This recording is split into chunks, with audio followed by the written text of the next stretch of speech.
In the last 10 years, SNAC has provided fighter training stack supplements to more than 20 world champions, including Mikey Garcia, Demetrius Andrade, and Caleb Plant. If you're ready to take your fight game to the next level, the SNAC Fighter Training Stack is for you.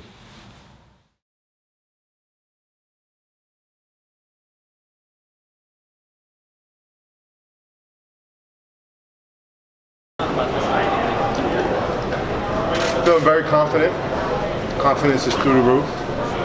I know the magnitude is extremely high, but I feel like this is my first rodeo, so I'm looking forward to thriving in that feeling, having a great camp, and giving it my very best coming for it. Dan, you already fought Triple G. How much did not fight prepare for like this? Tremendously. Anytime you can go 12 rounds with a guy with an amateur background and champion, former champion, the heart and skill of Golovkin, it adds value to you.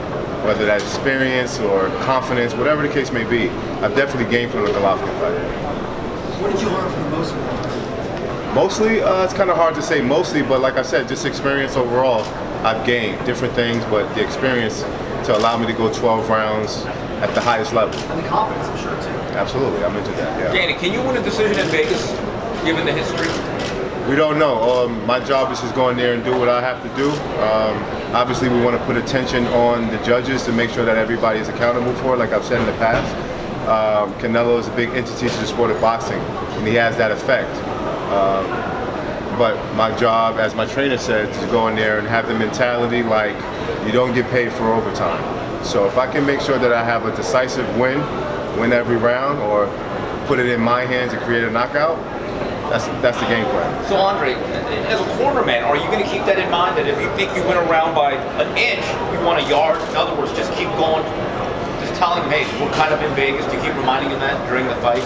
Well, of course, we're coming into this fight expecting only the best from what we do, and Danny's going to be well prepared.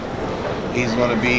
sorry not to cut you off, I think the bigger question is, why is that even a thing? I mean, if this is the sport of boxing, why are we even acknowledging the fact that if you don't do well, or if you win the fight, but if you don't win decisively, then you know you're not going to get the nod. Like, why is that even a thing?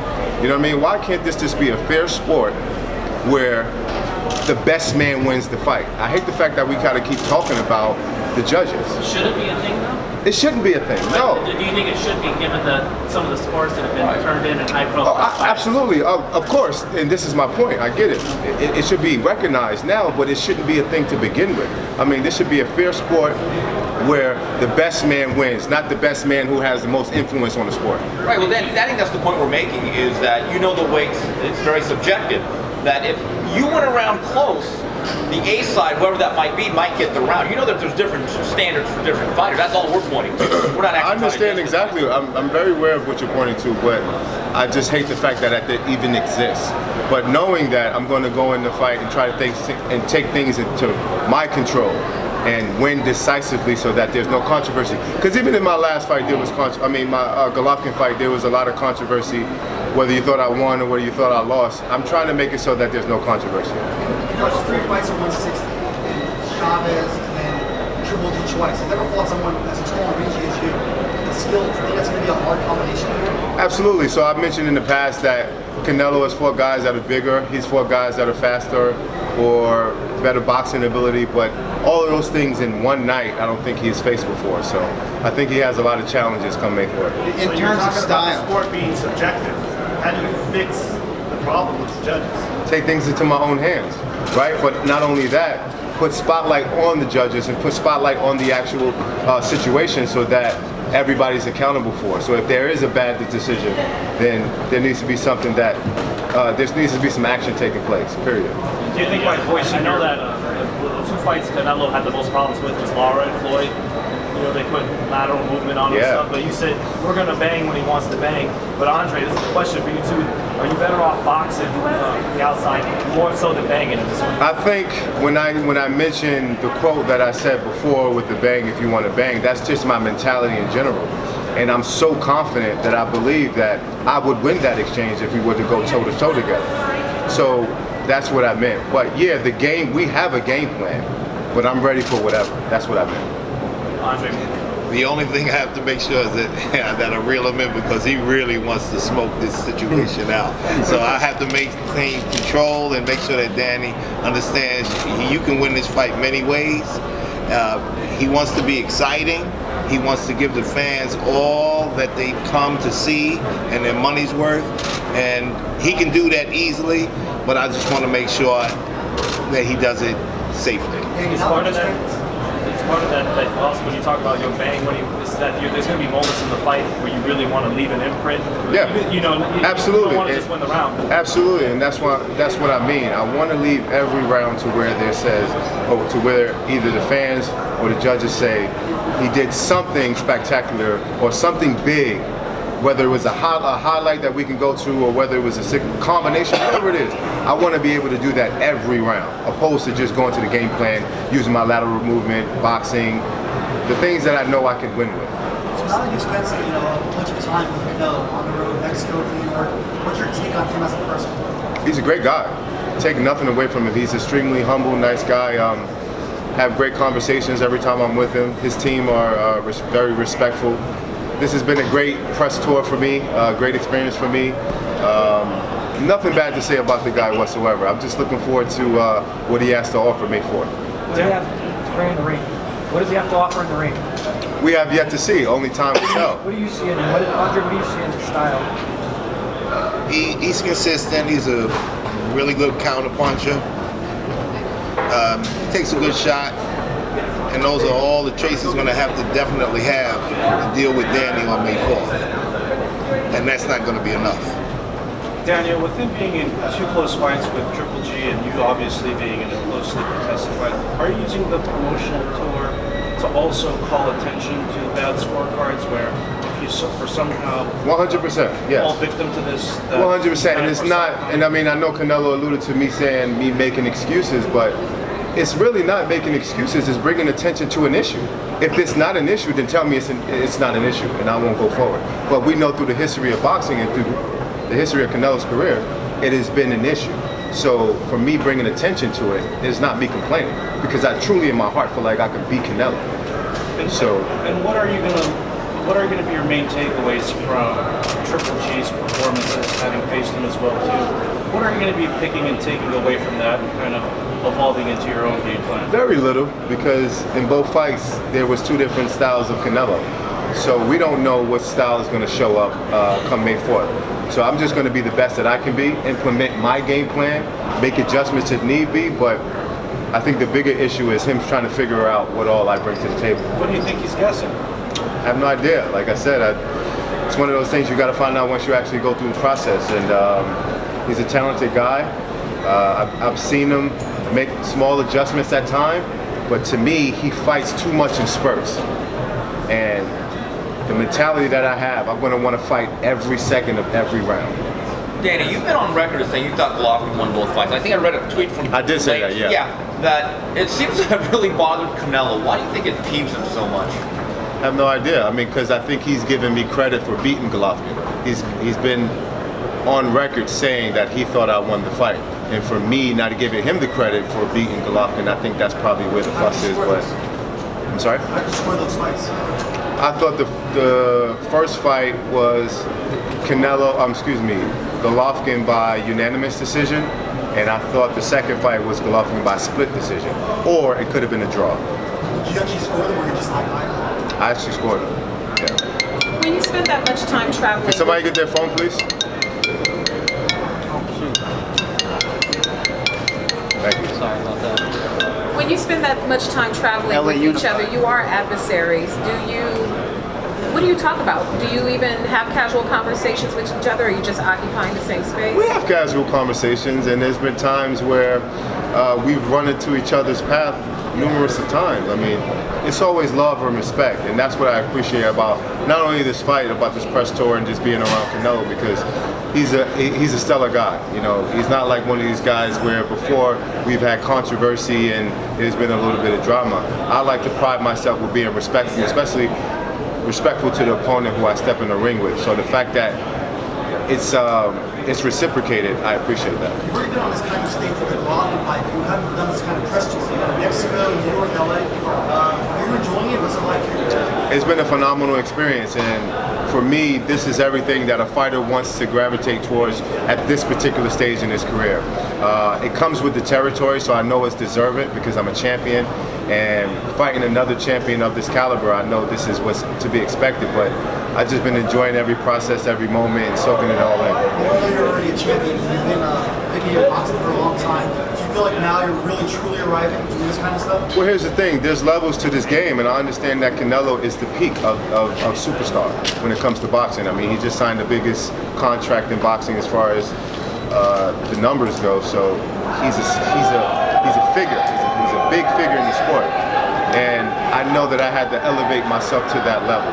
And I know a victory over Canelo, a decisive victory, will get me in that direction. Is that what's pushing you really more than anything right now? You see you could be a dog? What's pushing me is just to simply be the best that I can be, and having another man inside the ring not being the victor over me. I want to hurt every person that's in that ring. When that bell rings and I'm looking across the ring, that person wants to stop me from feeding my family. That person wants to stop me from fulfilling my dreams. So anything that I have to do to stop that and prevent that, I'm going to do that with mean intentions. Does it like Michael says, building off that, does it mean something to you to be like that crossover, transcendent boxing star, the guy that, will get all the guys yelling out? Well, here's the thing. Because you have the ability to connect to everyone based on your life story. Right, absolutely. And that's why I'm grateful for, because my life and my story resonates with a lot of people throughout the world. So I'm not worried about becoming a bigger star or that's really not my focus. My focus is to become the best champion inside the ring, because I'm already, in my opinion, the best person outside of the ring. And I set a great example for those that follow in the same footsteps, especially people that come from my neighborhood. I give a lot of inspiration and hope to those guys. So I'm doing my job on that aspect. Everything else is really not in my control. Because a big fight like this, sometimes it spurs the fighters on to talk trash to sell the fight. Is there no chance of that with you and Canelo? Do you think that's a good look for the sport? It's not who I am. I mean, I've done it before because of the opposition. It was in them. And if you want to be about it, I'm about it at the end of the day. But truly who I am as a person, I like to show respect. I like for the fans to see that as fighters, being that we always have negative things that's placed on us based off the past, whatever the case may be. I want to show and be a stand-up guy for the sport and represent the sport the right way. Because when we step outside the door, we're not just representing ourselves.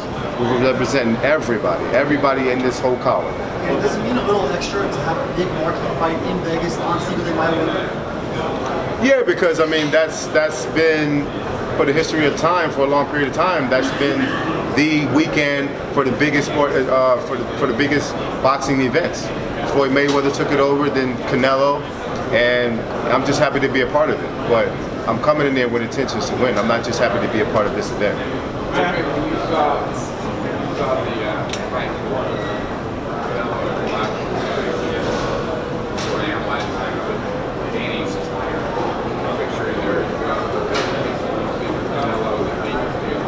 Well, when I was watching the fights with Golovkin and Canelo, I wasn't really putting myself in the position of what would I do, or how would the fight be different. I'm just taking little things out because I know that I'm a different style than Golovkin, so I can't put myself in that same position. I know Canelo's going to face something different, so he's going to show something different, and that's what we're prepping for. We're prepping to implement our game plan, but if there's need to be adjustments, then there'll be adjustments. What was your perception of Canelo in Mexico? How do you think he was received there, and how were you received? And what does that kind of a meaningful moment have added influence to your Cinco de Mayo? Well, first off, the experience in Mexico City was an absolute superb experience. They showed me and my team a tremendous amount of love and respect. And the notion that we got out there was that, it's 50-50 as far as fan base with Canelo. Most people love him, and the rest of the people want to see him either lose or they don't respect him as a champion for whatever reason. I don't know, this is just what I was told. But for me, I just want to go in there and do what I have to do. And if I can gain more Mexican fans or gain fans throughout the world after this next performance, I'm grateful for that. Andre, does Danny have to be more of a boxer or a puncher? No, Danny has to be what Danny always has been, an amalgamation of many styles and capabilities. And if Danny is what Danny always has been, one of the most exciting fighters on the planet, then look out, it's going to be a stellar performance out of Danny. He can do all of it, and I know he will do all of it. And when it's necessary, we might do other things, but he's ready to be excited. And that's what he does. Would you prefer a more aggressive Canelo, like the one that faced Golovkin in the second fight, the one that's on his front foot a little bit more? I honestly would, because then he'd walk into fire each and every time. But I don't think that's going to happen. Danny is super aggressive, and when he brings the storm, look out, lightning bolts and everything. His thunder hurts, so you know what the lightning's going to do.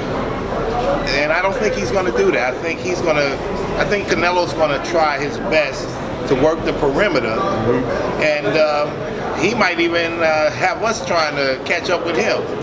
But nonetheless, we're going to be ready for everything, and we're going to give you guys the most exciting fight you've ever seen. You'll be coming to California a little bit for training camp? Yeah, we're going to spend most of our time in New York, in the training camps there. And then we're going to, the remaining portion of our camp, we're going to spend on the West Coast. Yeah, so we're still trying to figure the process of that part out, but we know for sure we're going to be on the West Coast.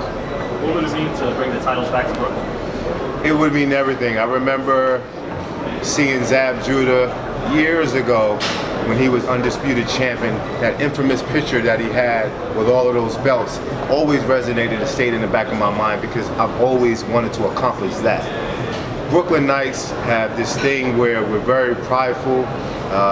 We set tones, we set trends, and I want to be able to continue that legacy. So I thank all the guys who've inspired me and set the way and set the tone before me, because it is motivating me something serious for this fight. And prideful, just like the fighters from Mexico. Absolutely, yeah. So, and that goes for a great battle, because the Mexicans are very prideful. The Mexican style is come forward, mano y mano, and that's the Brooklyn style as well. You know, so it's just all the ingredients of just an stellar, amazing fight. Is it going to be an even better fight than the Golovkin rematch was? We have yet to see. I mean, I know that people are saying it's fight of the year candidate, but you know, only time will tell, because it could be a knockout, a first round or third round, and then you know the fight of the year might be out.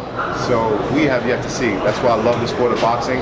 But when you're prepared for anything and you've trained for everything, then everything is a piece of pie from that point on. The hard part is in the gym. The easy part is inside that fight. Yeah, you mentioned you learned a lot fighting. But how much did you learn preparing for a high-profile fight like that? And what from that can you take into this? Say that one more time, I couldn't hear you. Oh, I'm sorry. You said you learned tremendously fighting Golovkin in the ring. Was there anything you learned preparing for a high-profile fight like Golovkin? Yeah, just learn how to gauge yourself and learn how to rest more. I think that's the most important thing, because when you get up for big fights like this, all you want to do is train. And you forget about the crucial parts that the body actually needs rest. The body needs the proper nutrition. So things like that we've been able to educate ourselves more and get the benefits of. And it's been showing. So for me, I'm just excited to really put everything together come May 4th. One more question and then we'll The trajectory of your career has changed in the last couple of years after you made the adjustment with your leadership. Are you having fun at this stage in your career? Would you call this stage of your career fun? Yes, ma'am. I would say that this is the most blissful stage in my career, because obviously there's no secret to what I've been going through or what I've gone through in my life outside the ring. And becoming a champion was my goal. I've accomplished that. Anything else after that is icing on the cake.